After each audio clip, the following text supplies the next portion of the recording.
problem, we must just recall the expansion 1 plus x to the power n equal to 1 plus nx plus n into n minus 1 by 2 factorial into x square and so on. It goes like this.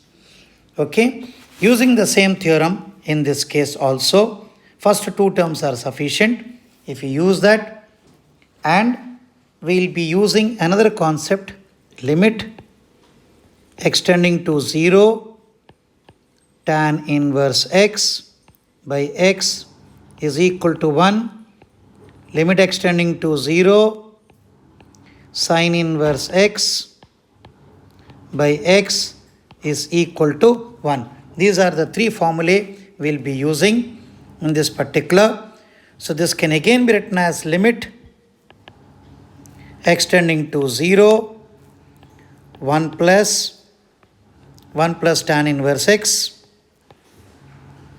tan inverse 3x whole to the power 1 by 3 minus 1 minus sin inverse x 3x to the power 1 by 3 whole divided by 1 minus sin inverse 2x to the power 1 by 2.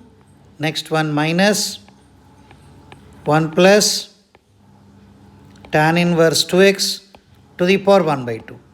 Use the same binomial expansion, limit extending to 0. Only first two terms are sufficient. 1 plus 1 by 3 tan inverse 3x and so on, minus 1 minus 1 by 3 sin inverse 3x and so on, divided by 1 minus 1 by 2 sin inverse 2x and so on, minus 1 plus 1 by 2 tan inverse 2x and so on terms. So this will reduce to limit extending to 0, 1 by 3 tan inverse 3x. So we multiply by x. Similarly, minus minus plus 1 by 3 sin inverse 3x divided by x. This is another limit.